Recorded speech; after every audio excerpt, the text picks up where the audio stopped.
Olá, eu sou a Flávia Queiroga Aranha, nutricionista e docente do curso de nutrição da Unesp de Botucatu. Também faço parte do curso como vice-coordenadora. E dando continuidade ao módulo 5, que trata dos alimentos, propriedades e processamento, hoje nós vamos conversar a respeito da gestão da qualidade e controle higiênico-sanitário de alimentos. O objetivo da nossa aula é o quê? Avaliar os riscos sanitários na produção de alimentos e tem como ementa legislação na área, prevenção e controle das principais enfermidades de origem alimentar, higienização no serviço de alimentação, sistema para assegurar a qualidade sanitária dos alimentos no serviço de alimentação. Nesse sentido, nós vamos conversar sobre a gestão da qualidade. Nós sabemos toda a definição, toda a discussão que é segurança alimentar e nutricional. E dentro da definição tem uma frase que fala: o direito de todos ao acesso regular e permanente a alimentos de qualidade. Então, nesse contexto, a gente trabalha a gestão de qualidade, o alimento seguro para o consumo. E pensando no direito humano à alimentação adequada, que visa garantir às pessoas o direito de se alimentar da melhor forma possível. Então, continua nessa questão de qualidade, controle higiênico-sanitário do alimento, alimento seguro para o consumo. E pensando em toda a saúde da população, qualidade de vida, então a alimentação e a nutrição são condições básicas para a promoção e proteção da saúde. Então, nós temos que traçar políticas públicas, legislações, para que evite algum dano para a população ao consumir o alimento contaminado. Isso influencia no mercado de trabalho, na força de trabalho dessa população, isso influencia no ônus do Serviço Único de Saúde, do Sistema Único de Saúde, enfim. Para os países, a gente precisa trabalhar muito bem a questão da gestão de qualidade dos alimentos. E pensando nisso, a nível de Brasil, o Ministério da Saúde, a Agência Nacional de Vigilância Sanitária, trabalha bastante essas legislações, portarias, leis, enfim, normativas, que são boas práticas de fabricação, ou seja, regulamentar a forma correta de tanto manipular o alimento como distribuir esse alimento seguro para a população. E pensando nos riscos à saúde, então a gente trabalha muito para evitar esses riscos. A gente tem a doença transmitida por alimento, a DTA. Aqui eu trago duas definições básicas, uma complementa a outra. A primeira definição é da Associação Brasileira das Empresas de Refeições Coletivas, que fala o quê? DTA é a doença causada pela ingestão de alimentos contaminados com perigos biológicos, físicos ou químicos em condições de causar doença. O Ministério da Saúde define DTA como síndrome geralmente constituída de anorexia, náuseas, vômitos e ou diarreia, acompanhada ou não de febre relacionada à ingestão de alimentos ou água contaminados. Então, são definições básicas que a gente tem que trabalhar com a população. Trago aqui um relatório do Ministério da Saúde, está disponível em PDF para você estar olhando com mais detalhes. Nesse relatório, traça o perfil epidemiológico do surto de DTA no país. O período que foi investigado de 2007 a 2016 e nos mostra o quê? Entre 2007 e 2009, 2010, teve uma crescente e depois diminuiu um pouco os números apresentados. Mostrando de 2011, teve uma crescente, 2012, 2014, sempre na faixa dos 800, em média 800 surtos notificados. Observamos que em 2015 tem uma diminuição para 673 e em 2016 essas notificações caem para 138 casos. O que a gente pode observar aqui? Uma subnotificação? Podemos pensar nisso? Então eu queria ver a discussão de vocês. O que é uma subnotificação? É notificação abaixo do esperado. Aqui nós podemos também discutir esses números baixos com relação à dificuldade que é de você fechar o diagnóstico de um surto. Então, trazendo uma definição básica de surto, é um episódio em que 2 ou mais pessoas apresentam os mesmos sintomas após ingerir alimentos e ou algo da mesma origem. Então, assim, a equipe de saúde que está no posto de saúde, que está na rede pública de saúde, precisa estar treinada para receber esses casos e fazer toda essa investigação, porque senão esses números não aparecem aqui.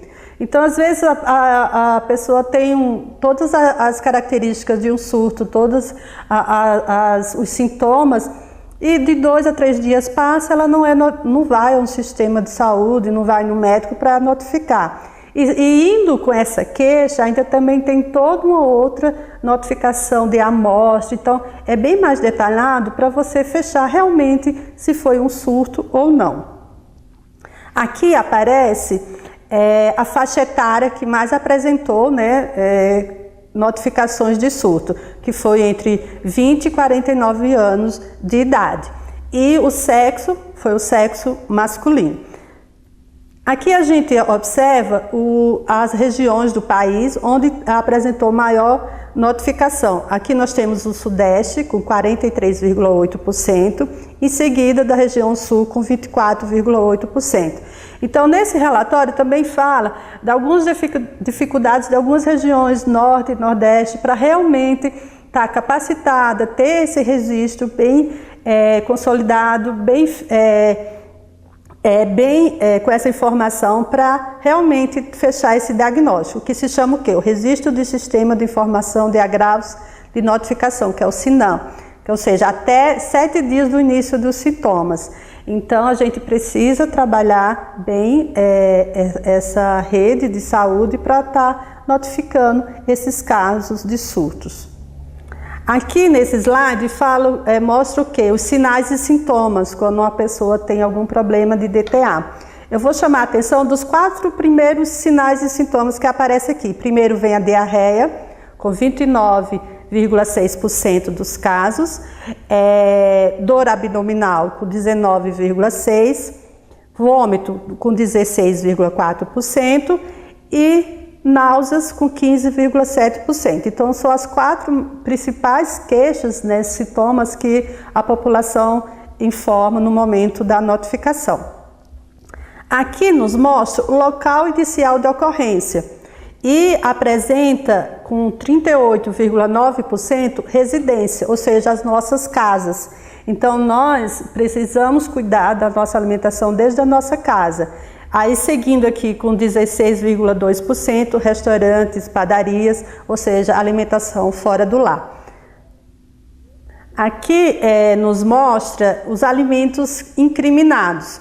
Nós podemos chamar a atenção aqui com os alimentos não identificados, com 66,8%.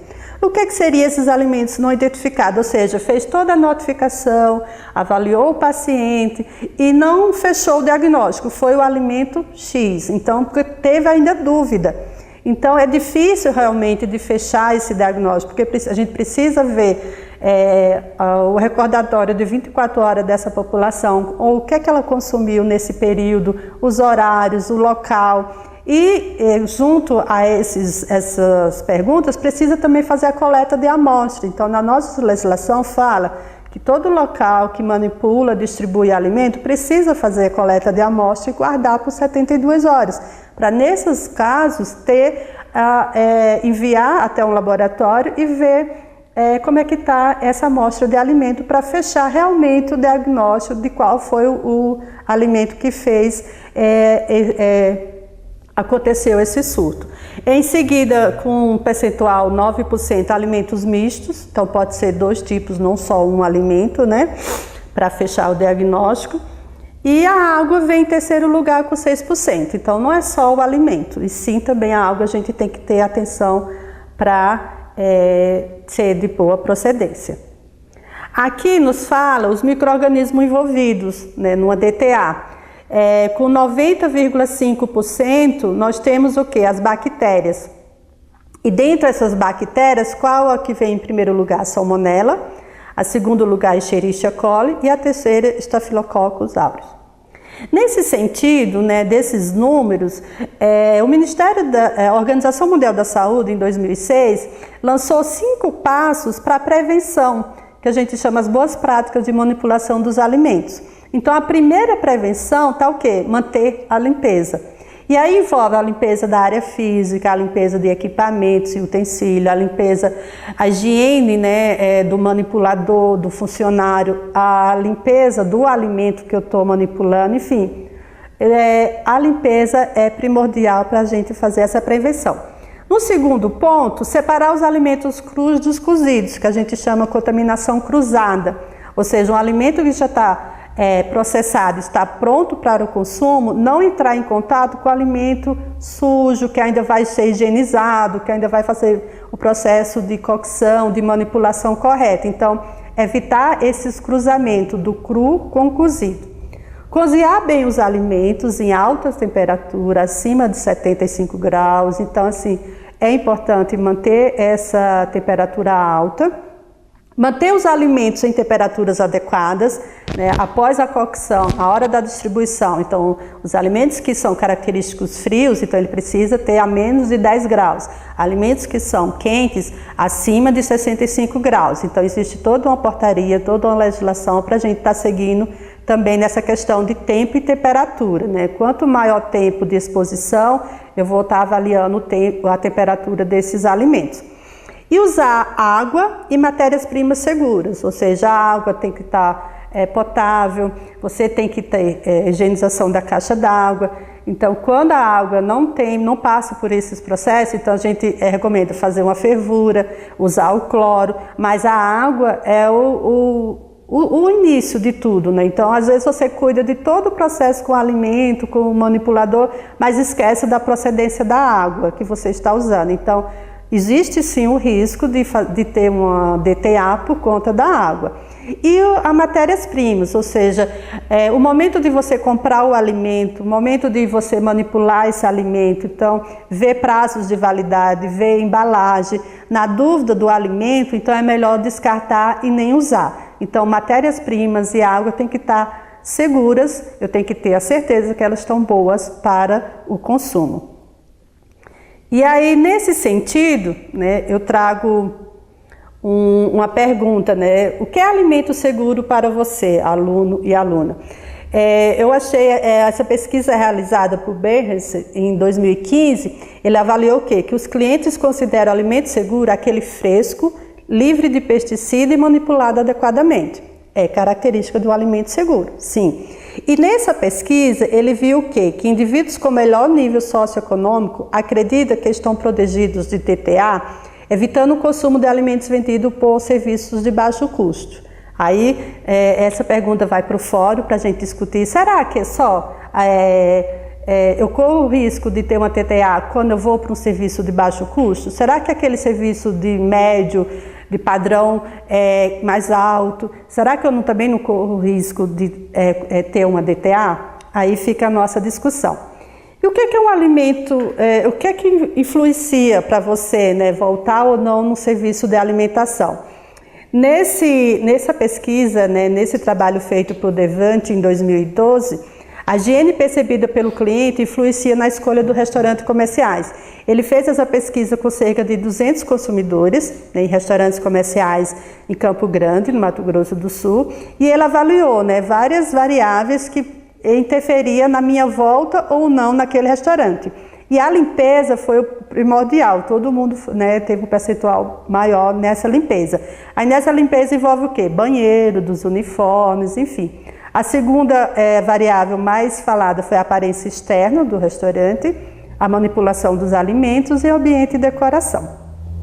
Então, nesse sentido, né, no estilo de vida que nós estamos vivendo, na escassez de tempo, nós pensamos, né, na nossa alimentação fora de casa ou na nossa alimentação no local de trabalho.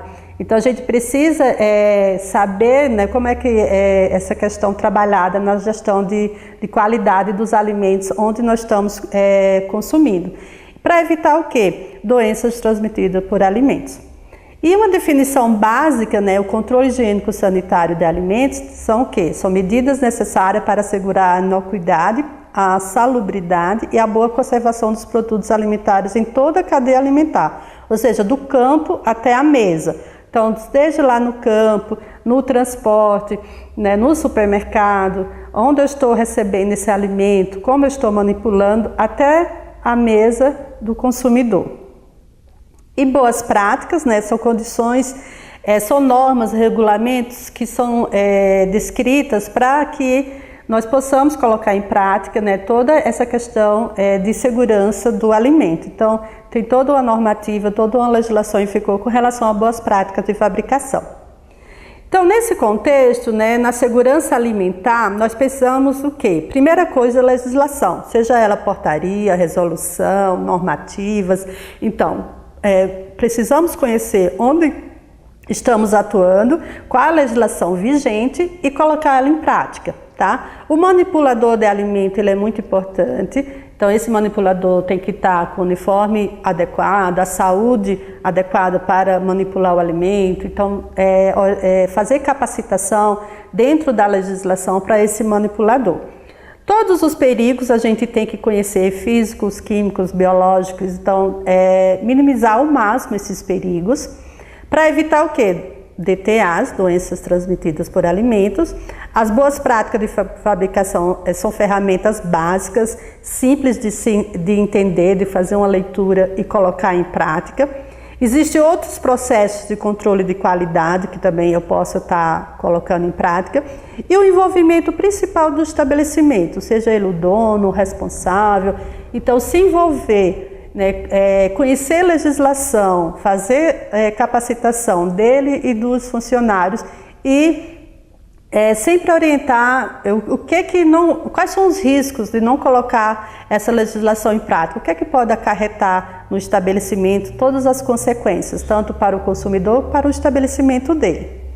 E aqui eu trago alguns programas de gestão de qualidade, tá? Aqui o primeiro é o POP, é o Procedimento Operacional Padronizado, são 8 itens, que aí eu deixo de complementação para vocês estar fazendo a leitura. Tem a Cartilha de Boas Práticas de Fabricação, né, que é a RDC 216. Tem o Programa de Alimentos Seguros do SEBRAE, que eles desenvolvem, né, eles treinam esses restaurantes comerciais, é bem interessante.